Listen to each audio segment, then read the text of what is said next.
Bismillahirrahmanirrahim. Assalamualaikum warahmatullahi wabarakatuh. Berdasarkan referensi dan permintaan pembaca setia blog-blog pribadi saya dulu yang sangat ingin mengetahui bagaimana metode guru-guru di Pulau Sumatera membangkitkan ruh surat Al-Ikhlas untuk doping kebatinannya, maka dengan ini saya penuhi permintaan tersebut dengan menjelaskan terlebih dahulu cara membangkitkan ruh kulhu dari tingkat dasar, yaitu metode mengendalikan kekuatan 4 elemen dasar alam semesta melalui wasilah surat Al-Ikhlas. Saya akan coba sampaikan secara ringkas agar kawan-kawan penonton bisa langsung mempraktekkan setelah mendengar audio dari saya ini.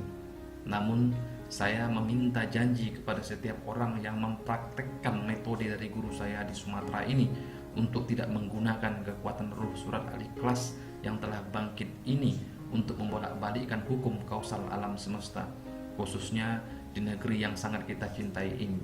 Apa itu hukum kausal alam semesta? Nanti akan saya jelaskan di akhir video ini. Langsung saja, surat Al-Ikhlas itu sesungguhnya sudah memiliki ruh atau semangat di dalam setiap lafaz-lafaznya. Namun ruh ini masih mentahan. Maksudnya ruh yang belum bisa diolah menjadi bahan jadi, sehingga setiap membaca surat Al-Ikhlas maka pembaca hanya pasti mendapatkan pahalanya saja. Pahala itu urusan Allah Ta'ala. Besar pahala yang dia dapat dari membaca surat Al-Ikhlas ini.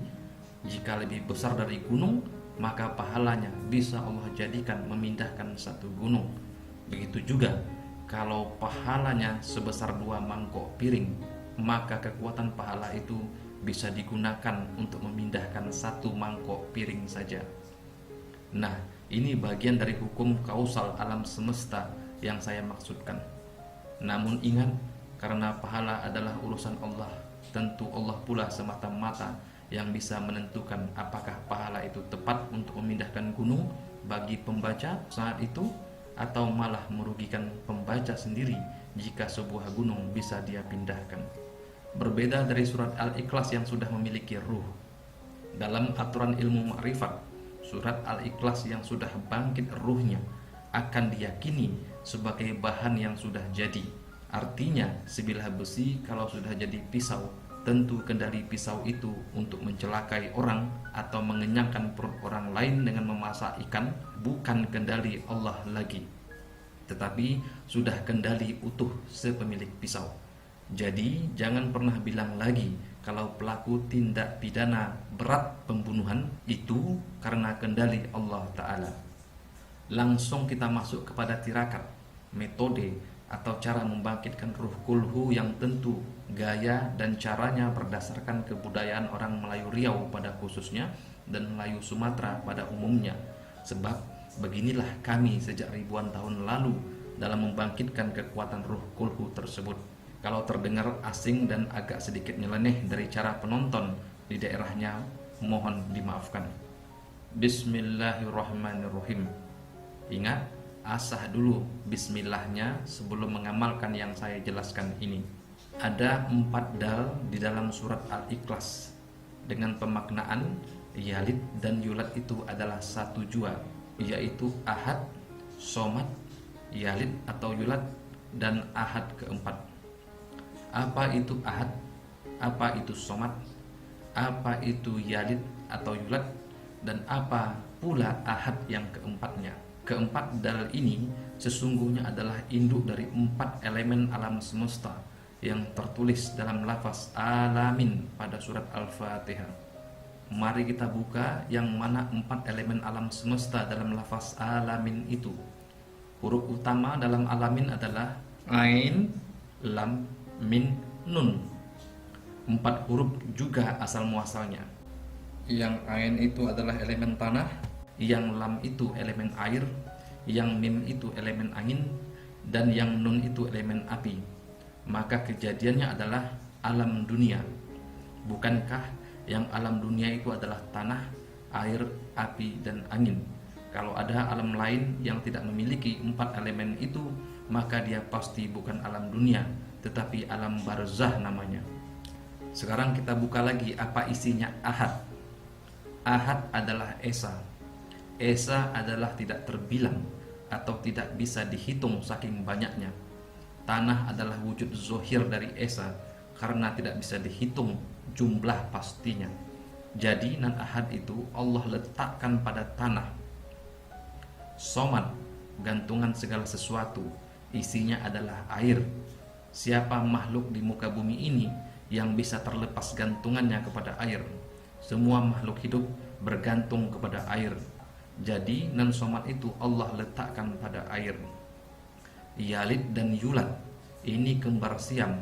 Dalam ilmu makrifat, yalid dan yulad adalah satu jua dalam dua, yaitu seperti bernapas dengan napas. Bukankah bernapas dan napas itu asal muasalnya dari angin semata-mata? Maka Allah letakkan yalid dan yulad ini pada angin. Sekarang ahad yang keempat, yaitu tidak bisa diserupai dengan apapun juga. Isinya ahad ini ada di dalam api. Manusia yang tidak mau tersaingi atau tidak mau diserupai bisnis dan keberhasilannya adalah manusia yang tengah diliputi api amarah. Jadi di dalam apilah ahad keempat ini Allah letakkan. Sekarang sudah kita dapatkan kesimpulan ilmunya bahwa ahad pada ayat pertama adalah tanah yang bernama Ain. Somad pada ayat kedua adalah air yang bernama Lam. Yulad dan yalid dalam ayat ketiga adalah angin yang bernama Mim. Dan ahad yang keempat adalah api yang bernama Nun.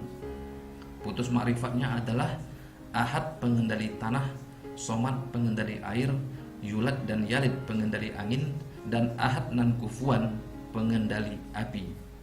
Maka sesiapa yang sudah bangkit ruh keempat dal ini, maka insya Allah dia akan mampu mengendalikan keempat elemen alam tersebut.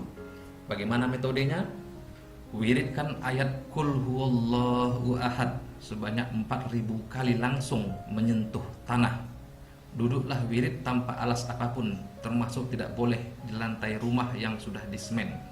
Carilah lantai yang masih bertanah sehingga saat Anda wirid, bokong Anda bersentuhan dengan tanah secara langsung. Kedua, membangkitkan ruh ayat Allahus Samad. Wiridkan ayat ini sebanyak 4000 kali dalam keadaan kungkum di dalam air, tetapi kedua kaki Anda harus tidak menyentuh dasar air sungai tersebut. Bisa gunakan batu kali atau apa saja sebagai alas wirid sambil kungkumnya. Dan satu lagi, jangan telanjang ketika kungkum tersebut. Ketiga, membangkitkan ayat Lam yalid walam yulad. Wiridkan sambil berangin-angin, tidak tersentuh tanah, tidak tersentuh air. Bagaimana caranya? Buatlah pondok kecil panggung. Setelah siap, wiridlah di atas panggung pondok tersebut sebanyak 4000 kali juga. Dengan wirid di atas panggung tadi, maka Anda tidak tersentuh tanah dan tidak tersentuh air sebanyak 4000 kali juga. Keempat, membangkitkan ayat walam yakullahu kufuwan ahad. Wiridkanlah di ruangan kamar yang tidak terlihat siapapun makhluk lain. Dari mulai anak dan istri sampai cicak pun tidak boleh melihat Anda wirid ayat keempat ini. Penyebabnya api saingan atau api diserupai itu akan merusak karena Anda melihat makhluk lain atau dilihat oleh makhluk lain. Kalau dulu pengamal menggunakan satu pelita kecil seperti lampu teplok, kalau zaman sekarang kayaknya bolehlah pakai lampu LED satu saja untuk penerang kamarnya.